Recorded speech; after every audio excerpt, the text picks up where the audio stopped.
Welcome to TPK Digital, and today we're gonna take a look at the Gear S3 from Samsung, and maybe this is gonna be your next smartwatch.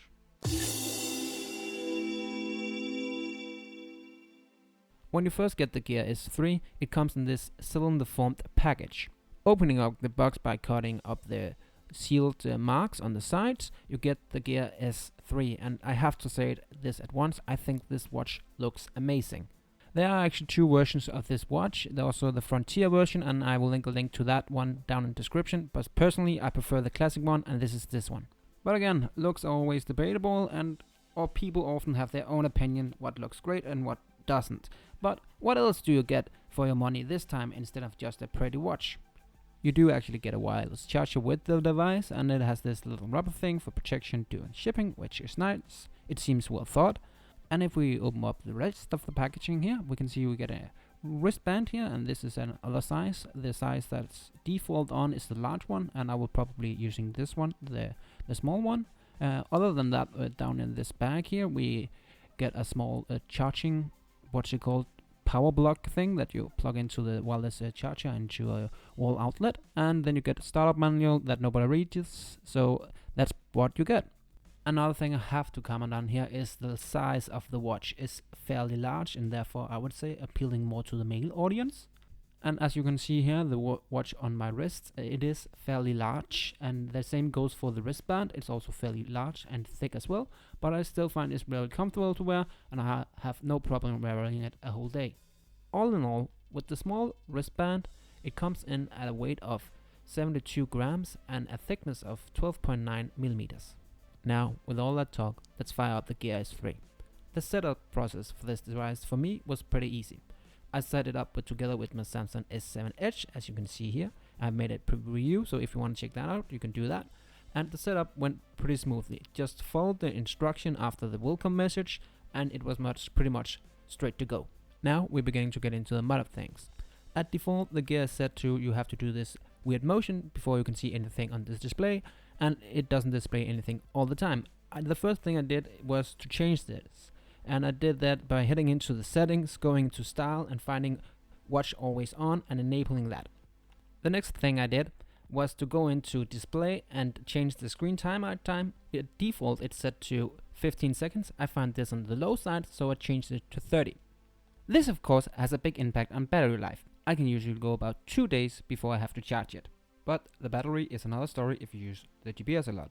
A couple of days I took a run for half an hour and it drained the battery with 8%. So if you use the GPS a lot, this will definitely drain the battery a lot faster. And this should also be mentioned, I live in a country where the LTE connection isn't available, so I did this without a connection to a phone, just on the watch on itself with no internet, only its own GPS active at all times.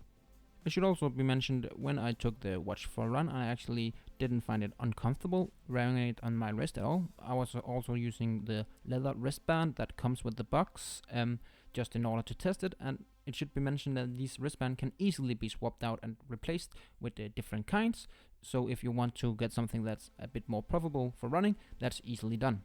And in terms of the GPS capabilities of tracking your movement, I would say it's fairly okay. It measures my run to 5 kilometers, and I have experienced the same on different devices. But if you ask me, the watch on its own isn't worth much. Of course, you can take a run with only the watch. It worked great for me. But I would suggest it being paired to a phone all the time. And that's even if you have LTE connection. The reason for this is because the watch, what I think the watch is doing real well is showing you all these kind of notifications, messages from all over. And the reason why I think you always need to have it paired with a phone is because there's really not a lot of app support for the Gear S3 at this point. So yes, with LTE connection, of course you will get your standard messages, phone calls and emails with internet connection, but you won't get messages from Facebook or Twitter because these apps are not supported for the Gear S3. And this lack of support is really showing in all kinds of ways. An example would be fitness apps, where you actually pretty much locked down to using Samsung's own S Health because there really isn't any other option. But what if I have it connected to my phone then? Is it any good then? And if you ask me, I would say it's actually pretty good. because you get all the same notifications that you get on your phone, you get on your watch. And if you're sitting at a meeting or a place where it's kind of rude to look at your phone, you can easily look at your watch and see if the notification is something important. And this has actually reduced the amount of time that I pull my phone out of my pocket, which I personally think is really lovely. And the way that you navigate by using the bezel, the rotating bezel, is also really great, and let's face it, I think it looks pretty cool. With your watch connected to your phone, you're also able to answer messages. You can either do this with some quick response that you can make yourself, or there's also some pre-coded into the watch. Or you can try that by typing, but I will never do this because it will probably take forever to just write anything if it is a long message. But if you have any long message, you can of course use the S-Voice, the Samsung's voice command system for typing, which I actually find pretty okay.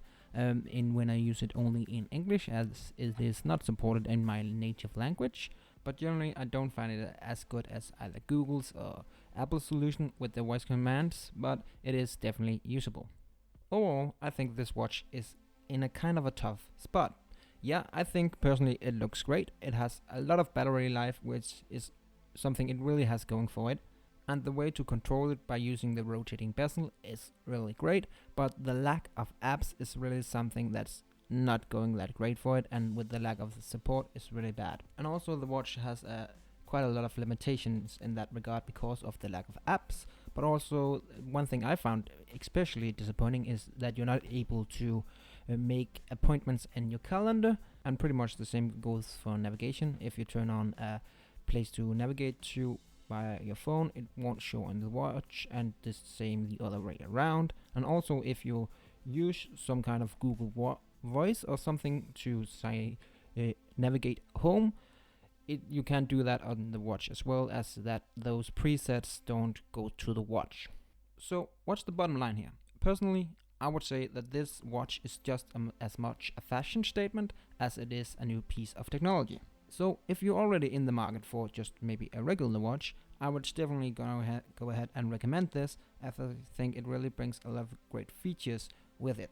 But if you're a bit more skeptic about the whole smartwatch thing, I would probably hold my horses, because I don't think that this is the watch that will win a smartwatch skeptic over to the smartwatch market and force him down to buy a new watch.